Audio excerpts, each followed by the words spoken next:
दोस्तों अभी मैंने रिसेंटली कुछ ऐसे कॉम्बिनेशंस का यूज किया है ना भाई, जिसके बारे में अगर गरीना को पता चल गया तो भाई उनके एबिलिटीज किसी भी वक्त चेंज हो सकते हैं। जिसमें से एक कॉम्बिनेशन तो ऐसा है भाई जिसका फायदा उठाने के लिए बस आपके पास कुछ ही दिन बचे हुए हैं। तो इससे पहले कि भाई कोई एबिलिटी चेंज हो, आपके पास बढ़िया मौका है अभी उसका फायदा उठाकर जितना रैंक पुश करना है कर लो, क्योंकि गरीना के मूड का कुछ नहीं पता भाई। तो बस जल्दी से वीडियो को लाइक और शेयर कर देना, और चैनल पे अगर न्यू हो तो ऐसे और भी कैरेक्टर रिलेटेड वीडियोस को देखने के लिए चैनल को सब्सक्राइब कर देना। तब तक हम बढ़ते हैं हमारे पहले कॉम्बिनेशन की तरफ। तो बेसिकली ये हमारा एक लिमिटेड टाइम कॉम्बिनेशन है जिसका फायदा आप लोग 9th एनिवर्सरी के इवेंट तक ही उठा सकते हो, जिसका यूज करने से ना आपका जो एचपी है वो फाइट के दौरान कभी खत्म ही नहीं होगा, क्योंकि इसके अंदर आपको यूज करना है एक्टिव स्लॉट के अंदर आलोक की एबिलिटी को, जिसका अगर आप लोग स्किल बूस्ट वाले सेकंड एबिलिटी को यूज करोगे तो हर सेकंड ये नॉर्मली आपका 20 एचपी रिकवर करके देगा। लेकिन अगर आप लोग साथ में ओलिविया की एबिलिटी को यूज कर लोगे तो ये 20 नहीं बल्कि 26 एचपी रिकवर करेगा। मतलब सिर्फ 3 से 4 सेकंड के अंदर आप अपना पूरा एचपी रिकवर कर सकते हो, जिसका बेनिफिट भले आप लोग लॉन्ग रेंज फाइट करो या फिर शॉर्ट रेंज फाइट करो, दोनों ही जगह पर आपको मिलेगा। जैसे कि यहाँ पर देखो, यहाँ पर मैं अपने टीममेट को रिवाइव देके एक बंदे को यहाँ पर मारने जाता हूँ, लेकिन जब तक मैं रिटर्न आता हूँ तो भाई मेरे को काफी गंदा डैमेज पड़ जाता है, जिसके बाद एनिमी को लगता है कि भाई अभी मैं मेडिकेट करने बैठूंगा, लेकिन मेरे पास भाई आलोक और ओलिविया की एबिलिटी होता है, जिससे कि भाई 4 सेकंड के अंदर मेरा पूरा एचपी रिकवर हो जाता है, और जैसे ये निकलता है इसको मैं काफी इजीली हेडशॉट से डाउन कर देता हूँ। अब क्योंकि भाई एचपी रिकवर एबिलिटीज का बेनिफिट आपको शॉर्ट रेंज के अंदर भी मिलता है और लॉन्ग रेंज के अंदर भी मिलता है, तो इसलिए भाई इसका यूज आप लोग बैटल रॉयल और क्लैश स्क्वाड दोनों मोड के अंदर भी कर सकते हो, जिसके साथ अभी भी आपके पास 2 स्लॉट खाली है जहां पर आपको यूज करना है डीबी और जोटा के एबिलिटी को। अब स्पेशली ये जो कॉम्बिनेशन है ना भाई वो एचपी वालों के लिए होने वाला है, मतलब कि जो एचपी को ज्यादा प्रायोरिटी देते हैं ये उनके लिए होने वाला है। तो इसलिए यहाँ पर आपको आलोक का बेनिफिट तो मिलेगा ही, साथ में जब आलोक का एबिलिटी चार्ज नहीं होगा वहां पर अगर आप लोग इस एनिमी को डैमेज करोगे या फिर डाउन करोगे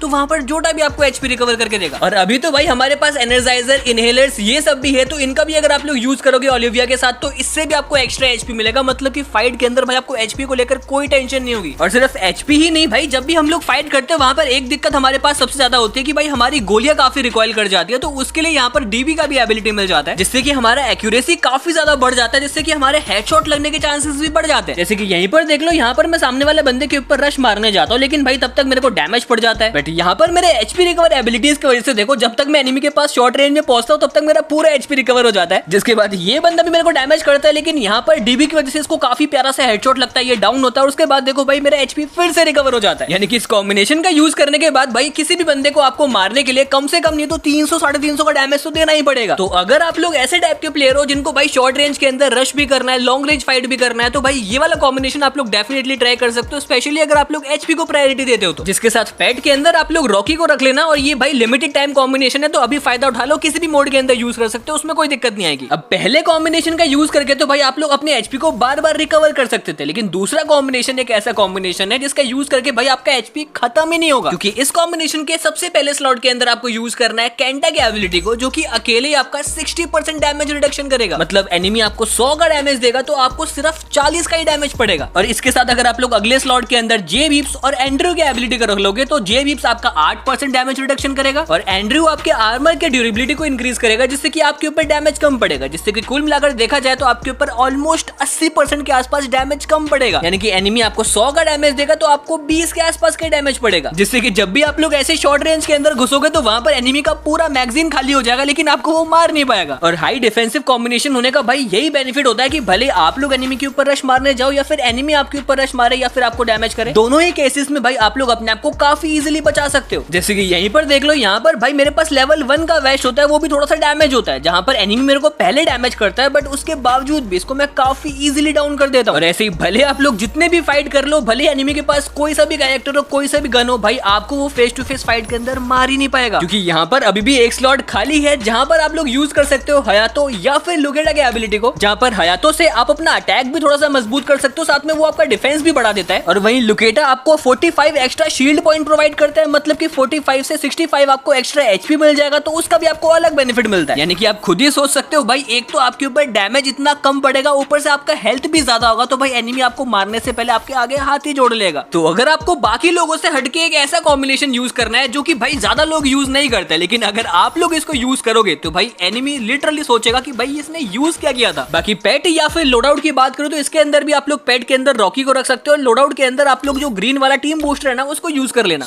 अब जो हमारा आज का तीसरा और आखिरी कॉम्बिनेशन है ये होने वाला है भाई एक तरीके से अमर कॉम्बिनेशन, जिसके अंदर आपको यूज करना है ओरियन और मिगुल की एबिलिटी को। अब देखो, ओरियन हमारे गेम का इकलौता ऐसा कैरेक्टर है जिसको यूज करते टाइम कोई भी एनिमी हमें किसी भी चीज से डैमेज दे ही नहीं सकता है, जिसका फायदा हमें शॉर्ट रेंज के अंदर तो मिलता ही मिलता है, साथ में जब भी हमारे साथ थर्ड पार्टी होता है या फिर हम लोग ओपन में फंस जाते हैं तो वहां पर भी हमें उसका बेनिफिट मिलता है। और बाकी शॉर्ट रेंज के लिए स्पेशली क्लचेस निकालने के लिए यहाँ पर आपको अगले 2 स्लॉट्स के अंदर यूज करना है दशा और जोटा के एबिलिटी को, जहाँ पर दशा आपका रेट ऑफ फायर और मूवमेंट स्पीड इंक्रीज करेगी और जोटा आपका एचपी रिकवर करेगा, जिससे कि आप लोग शॉर्ट रेंज के अंदर घुस कर 2-3 बंदों को अकेले निपटा सकते हो। लाइक यहाँ पर देखो, यहाँ पर मेरे सामने एक बंदा होता है जिसके ऊपर यहाँ पर मैं रश करने जाता हूँ, लेकिन यहाँ पर पीछे से मेरे को डैमेज पड़ने लगता है, तो यहाँ पर मैं ओरियन बन जाता हूँ, जिससे कि मेरे को ना सिर्फ पीछे वाला डैमेज पड़ना बंद होता है बल्कि सामने वाला बंदा भागने लगता है। लेकिन यहाँ पर इसको मैं दिखते ही काफी इजीली बॉडी और हेडशॉट से डाउन करता हूँ। डाउन करते यहाँ पर मेरा रेट ऑफ फायर और मूवमेंट स्पीड इंक्रीज हो जाता है, जिसके बाद फिर जैसे दूसरा बंदा आता है यहाँ पर मैं जल्दी से ओरियन बन जाता हूँ, फिर अपने रेट ऑफ फायर का यूज करके इसको भी काफी इजीली डाउन करके फिर से ओरियन बन जाता हूँ, और फिर ओरियन के डैमेज से जो बंदा रिवाइव होता है वो फिर से डाउन हो जाता है। तो ऐसे ही भाई इस कॉम्बिनेशन का यूज करके आप लोग भले आपके सामने 2 बंदे हो, 3 हो या फिर इवन 4 बंदे हो, उनको भी भाई आप लोग काफी इजीली मार सकते हो, क्योंकि भाई ओरियन आपका ना सिर्फ डैमेज रोकता है बल्कि भाई ये एनिमी को डैमेज भी देता है। जिसके साथ मिगुल का एबिलिटी रहेगा तो भाई वो बार बार चार्ज होता रहेगा, मतलब कि उसको आप लोग मल्टीपल टाइम शॉर्ट रेंज के अंदर यूज कर सकते हो, जिससे कि आपके लिए शॉर्ट रेंज के अंदर क्लच निकालना काफी आसान बन सकता है। और बाकी लॉन्ग रेंज फाइट्स तो भाई आप लोग वैसे ही निकाल लोगे। तो अगर आप लोग स्पेशली शॉर्ट रेंज के अंदर घुस कर एनिमीज को मारना चाहते हो, भले बैटल रॉयल के अंदर चाहो या फिर क्लैश स्क्वाड के अंदर चाहो, ये वाला कॉम्बिनेशन भाई सबसे खतरनाक कॉम्बिनेशन है, क्योंकि यहाँ पर आपको ओरियन और मिगुल के साथ साथ दशा का एबिलिटी मिलता है जो कि आपका रेट ऑफ फायर और मूवमेंट स्पीड दोनों इंक्रीज करता है, और साथ में जोटा का भी एबिलिटी मिलता है जो कि फाइट के अंदर आपका एचपी भी रिकवर करता रहेगा। जिसके साथ पेट के अंदर आप लोग ड्रैकी या फिर बीस्टन को यूज कर सकते हो, और लोड आउट के अंदर आप लोग अगर क्लैश स्क्वाड खेलते हो तो वहां पर टैक्टिकल मार्केट यूज कर लेना, और बीआर खेलते हो तो टीम बूस्टर यूज कर लेना। सो ये थे गाइस वो 3 सबसे खतरनाक कॉम्बिनेशंस जिनका यूज करके आप लोग भी बैटल रॉयल या फिर क्लैश स्क्वाड के अंदर काफी जल्दी से रैंक पुश कर सकते हो, और अगर आपका अभी तक ग्रैंड मास्टर नहीं लगा है तो वो भी लगा सकते हो। बाकी इसके अलावा अगर आप लोग बैटल रॉयल के अंदर रैंक पुश करते हो तो भाई लेफ्ट वाला वीडियो आपके लिए काफी इंपॉर्टेंट हो सकता है, उसको आप लोग चेकआउट जरूर करना। और वहीं अगर आपको इसके अलावा और भी कॉम्बिनेशंस के बारे में जानना है तो आप लोग राइट वाले वीडियो को चेकआउट कर लेना।